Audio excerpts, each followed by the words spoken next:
ahora vamos a dar pie, entonces, para entrada al licenciado Marcelino, que nos hizo el súper favor. Entonces, le agradecemos infinitamente al subdirector del INEGI estar presente y pues le damos la palabra. Muchísimas gracias. Gracias, Giselle, con C. Y bueno, quiero tomar como referencia lo que ya comentó Giselle con S, ¿no? Del Implan, que por cierto, el entorno que tiene en el fondo de su pantalla que tenía al momento en que nos estaba mostrando, pues hay unos mapas muy bonitos. Yo fui ya recientemente, hace un par de semanas, 3 semanas al Implan, y me dio mucho gusto ver cómo ha evolucionado el trabajo de Implan en ese enfoque de pues mostrar cómo estamos como ciudad, como municipio y sobre todo ese trabajo que están haciendo, pues hacia dónde queremos ir, ¿no? Entonces me da muchísimo gusto. Bueno, entonces veo que ustedes ya me están compartiendo la presentación, ¿verdad, Giselle? Sí, es correcto. Bueno, entonces avanzamos. Miren, yo les voy a platicar un poco y avanzamos por favor a la siguiente diapositiva, si me ayudan. Yo quiero comentarles que ustedes saben que por ley el Instituto Nacional de Estadística y Geografía, es el organismo responsable de generar información que necesita el país. Nosotros le llamamos, o sea, tiene su denominación, se llama información de interés nacional.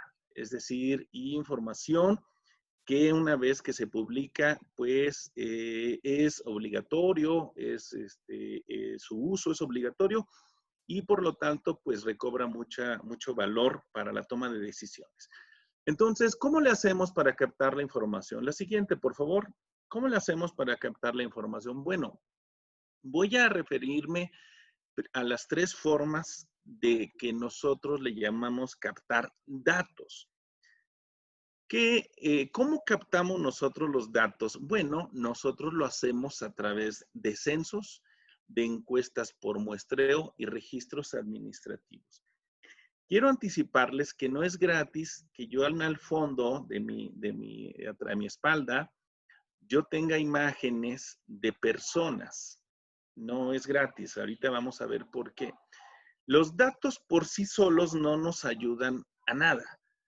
Los datos, como cobran sentido, es cuando hacen visible a esas personas que representan esos datos, ¿sí? Ya lo dijeron, hay personas que a veces por su condición no son tan visibles, no tenemos los instrumentos, el Estado no tiene los instrumentos para captar esa diversidad y creo que al menos hay buen camino y voy a decirles por qué. Bueno, vamos a avanzar. ¿Qué son los censos? Hay que tener presente y también tengo la imagen en mi espalda del Censo de Población y Vivienda porque estamos por concluir, todavía estamos trabajando en actividades del censales, del censo del 2020. Recuerden ustedes que los censos tienen la intención, ¿verdad?, de obtener datos individuales de todos y cada uno de los elementos que se estudian o se investigan. Por ejemplo, personas, viviendas, negocios, porque no solamente hay censos de población, hay otros censos, ahorita se los platico muy breve. Sin embargo, sí es importante que y aquí quiero hacer como un comercial, si alguien no ha sido censado, pues pierde la oportunidad de verse reflejado a través de su información. Entonces, todavía hay una posibilidad, voy a poner a su disposición para darles algunos datos si alguien no ha sido censado, lo puede hacer por teléfono o por internet, pero la cuestión es que lo que nos garantiza es que bajo ciertos momentos, nosotros hacemos un recorrido de todo el país, todas las localidades, todas las colonias, todas las viviendas, porque un censo lo que busca precisamente es hacer visible las características individuales de las personas y después vamos a ver para qué nos sirve esa información. Entonces, el censo de población es una maravilla, ¿no? Se realiza cada 10 años y si no nos censaron, perdemos esa oportunidad de vernos reflejados como persona, como individuo y con nuestras características muy particulares. Avanzamos a la que sigue, por favor. Miren, nada más como cultura, no me voy a detener mucho aquí, pero no solamente hacemos censos de población. Recientemente acabamos de publicar los censos económicos y a mí me dio mucho gusto ver un dato en los censos económicos que no se había visto antes. Resulta que las empresas que tienen hasta 100 trabajadores, las dueñas, el mayor porcentaje de los dueños son mujeres. Eso es algo que no se había visto en la historia. Alrededor del 36-37% de los establecimientos de manufactura comerciales que tienen hasta 100 trabajadores predominan las mujeres. Ningún año antes había existido ese dato. Y una evolución muy interesante. ¿Qué nos habla de ello? O mejor dicho, los censos precisamente nos van mostrando cómo el liderazgo de ciertos grupos van transformando la vida y van transformando el entorno que nosotros conocemos. Bueno, entonces acaba de salir este censo, que lo acabamos de publicar la semana pasada los resultados. Yo veo cosas maravillosas en ese cambio, ¿no? Y ese es uno de los datos que quería yo compartirles, que hay un predominio de las mujeres como dueñas de los negocios, como emprendedoras, en un segmento muy importante. Y no hablo del Estado, hablo del país. Ese es dato del país. O sea, es una maravilla para mí. Bueno, avanzamos, por favor, a la que sigue.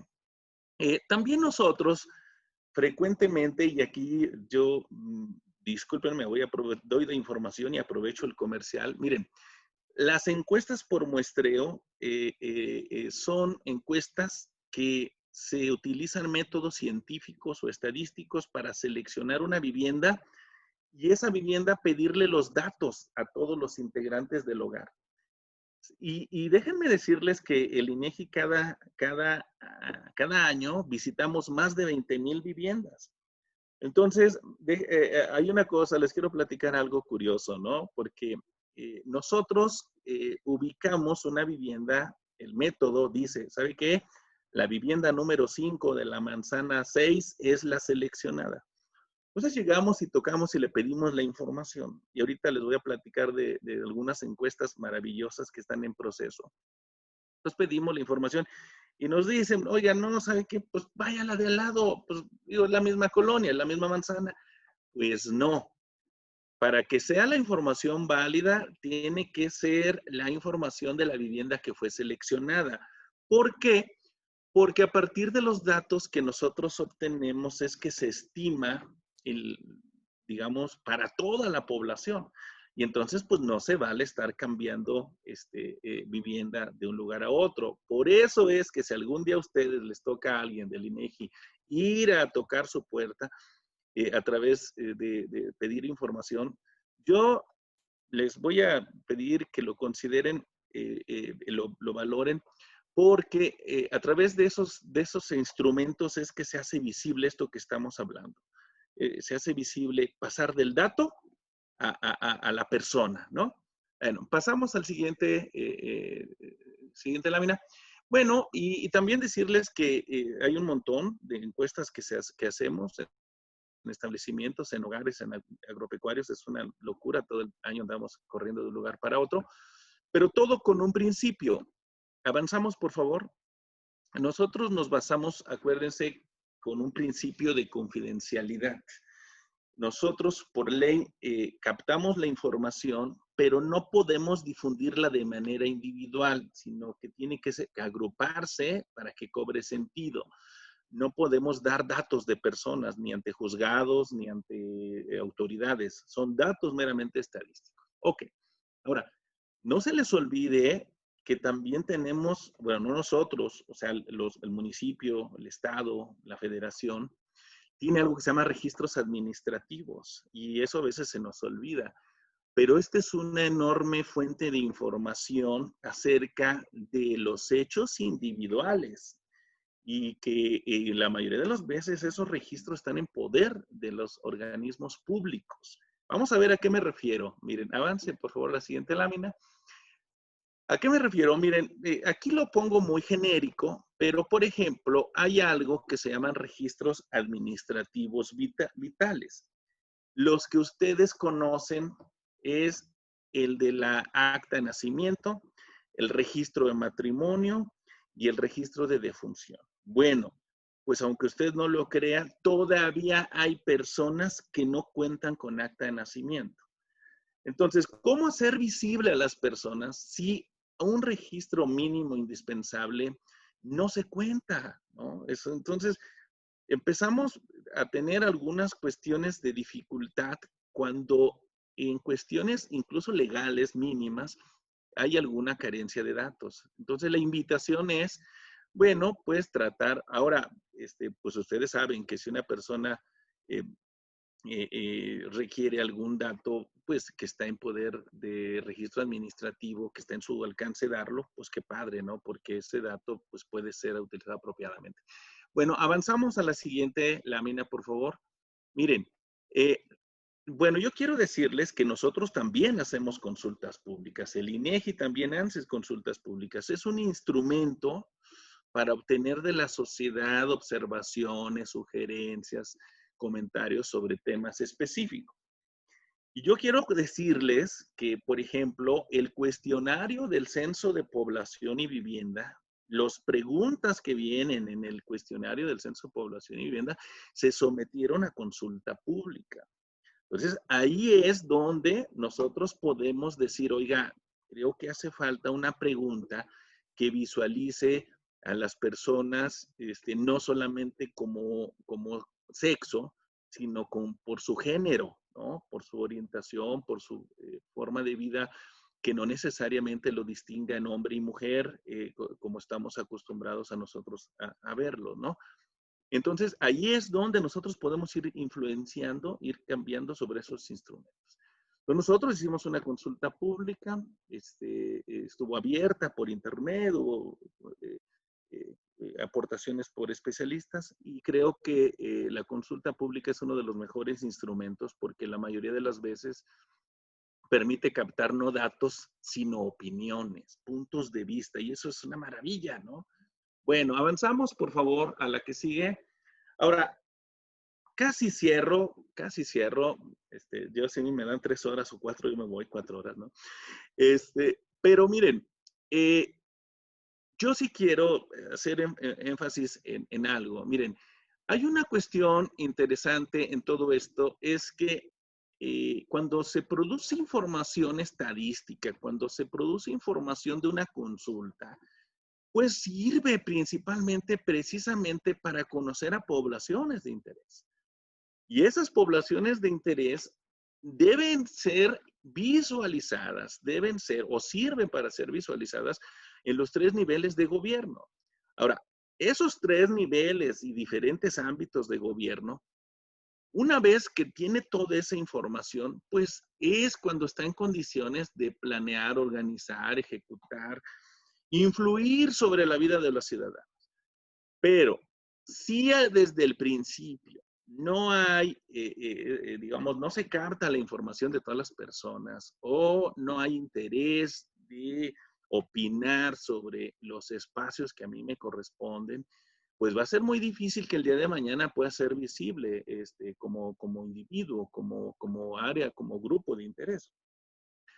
Y bueno, miren, ya para un poco ir este, cerrando, algo que no, a lo mejor ustedes no saben y quiero comentarles, es que durante el censo nosotros hicimos una entrevista en las localidades pequeñitas al representante de la localidad y le hicimos muchísimas preguntas. Y algunas preguntas tienen que ver, por ejemplo, de la localidad, por ejemplo, cómo la gente le hace, dónde compra si tienen ahí un centro comercial o un mercado, cómo le hacen para desplazarse, dónde encuentran el servicio médico más cercano, si tienen telefonía celular, o sea, una serie de cosas que te hablan de cómo vive la gente Y otra cosa que hicimos en las zonas urbanas fue visualmente ver qué calles tienen rampas, por ejemplo, rampas para uso de sillas de ruedas. Qué calles tienen alumbrado, qué calle tiene pavimento. Y toda esa información debe servir para visualizar el entorno en el cual estamos viviendo y que ese entorno nosotros debemos apropiarnos para ser pues unos mejores ciudadanos y unas mejores personas. Y por último, déjenme mostrarle, bueno, ahorita les voy, la siguiente, por favor, creo que la siguiente es ya de gracias, si mal no recuerdo. No, bueno, ya no enfatizo más lo del censo. Avanzamos, por favor, la que sigue. Lo que sí quiero decirles, aquí sí, me voy a detener pequeñísimamente, pero miren, es la primera vez que en un censo se agrega la pertenencia étnica.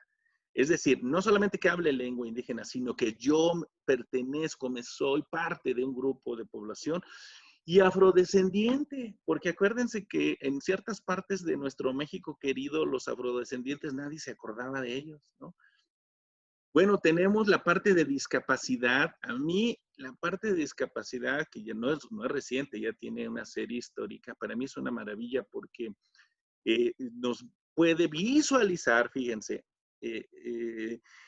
cuando generan los datos, cuando publiquemos los datos del censo de población, que va a ser en diciembre de este año, vamos a ver, fíjense, vamos a ver en qué partes, en qué estados, en qué municipios y en qué zona, en qué partes de la zona urbana hay la mayor porcentaje de personas con alguna discapacidad, ¿no? Y el catálogo de discapacidades, pues va de la parte visual, la parte auditiva, la parte mental, la parte motriz, etcétera, ¿no?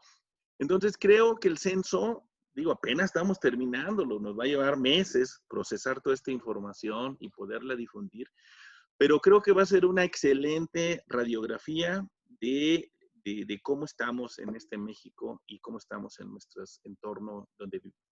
Y la última creo que ahora sí es la ¿cómo se llama? La de, gracias.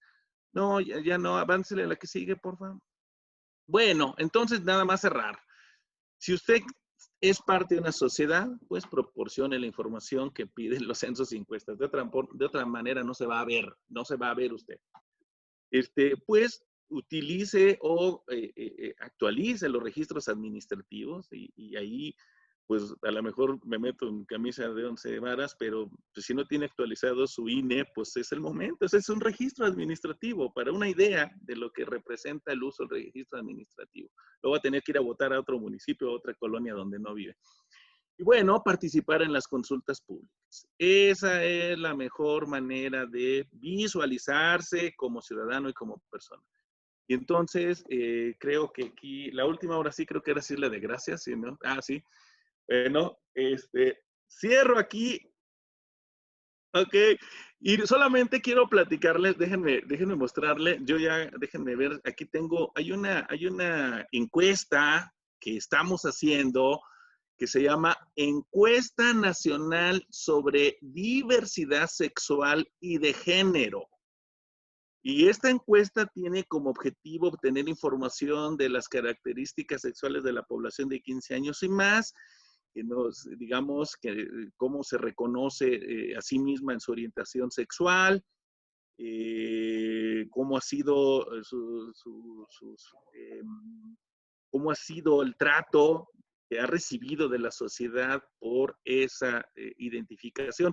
Muy interesante, encuesta nacional sobre diversidad sexual y de género. Y bueno, pues yo ahora sí con eso cierro. Muchas gracias. Muchísimas gracias, licenciado Marcelino Ruiz, el subdirector del INEGI aquí en San Luis Potosí. Muchísimas gracias.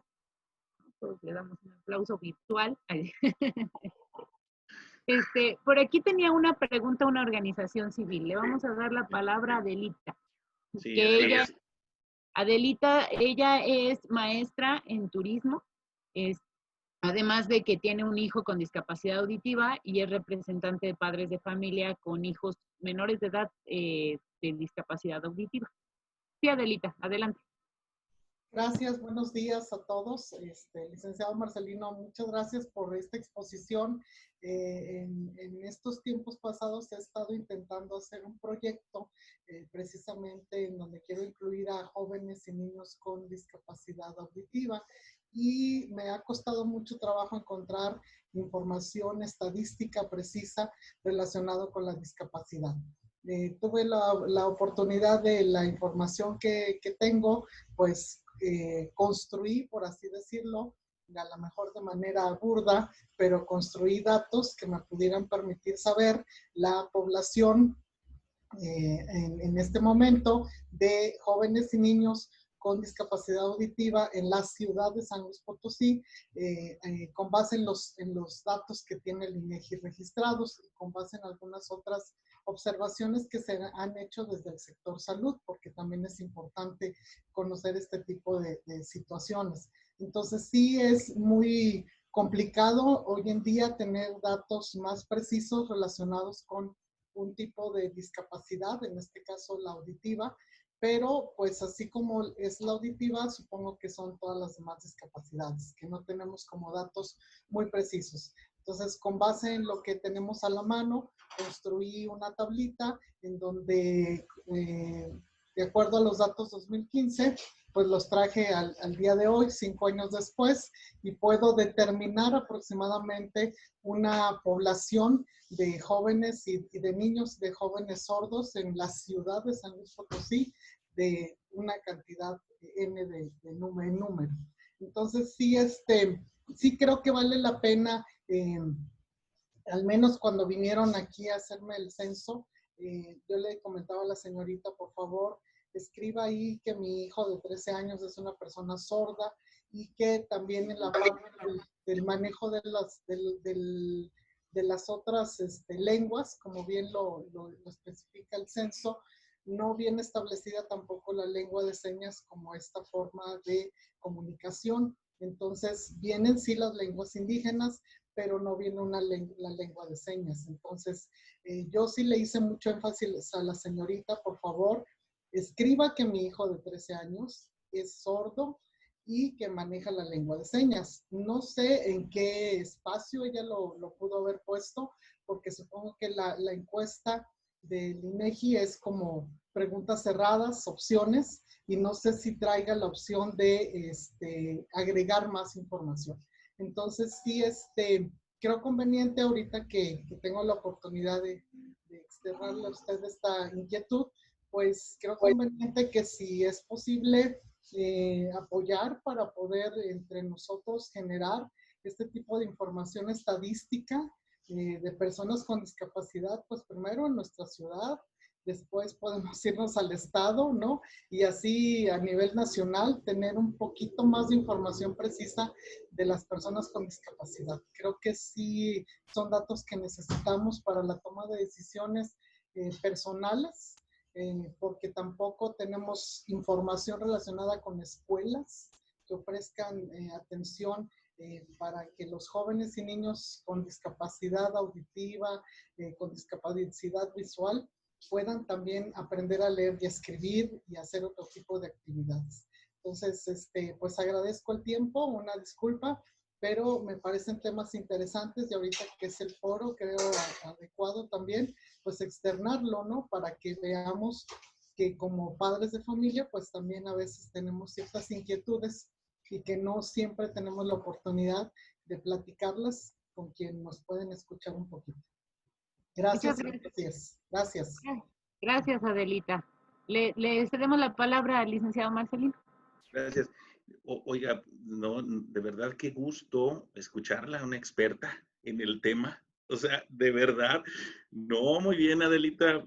Lo que usted dijo es totalmente correcto y en términos de la referencia de los datos, de la vigencia de los datos, eso es totalmente correcto. Y mire, yo lo que me comprometo es a tratar de construirle, de darle alguna información lo más desagregada que pueda. Efectivamente, la restricción que tenemos es que la que tenemos disponible es de 2015. pero vamos a ver si bueno, el censo definitivamente va a ser la fuente primordial en lo que sigue. Pero de lo que usted dice, asociar de escuelas con personas y dónde están ubicadas, déme oportunidad de hacer un proyectito. Me voy a poner ahí, le voy a pedir a Giselle que le pase mis datos. Déjeme hacerle un proyecto que ayude para sus trabajos, que pueda tener hechos y datos, donde se visualice físicamente los espacios y a ver si podemos visualizar las personas, aunque sea con cierto desfase en tiempo. Muchísimas gracias. Así se dice gracias en lengua de señas. Y así se dice de nada. Muchas gracias, subdirector Marcelino. Vamos a terminar esta parte porque ya no nos queda tiempo para volvernos a conectar y ahora les voy a presentar lo que ya tenemos en línea.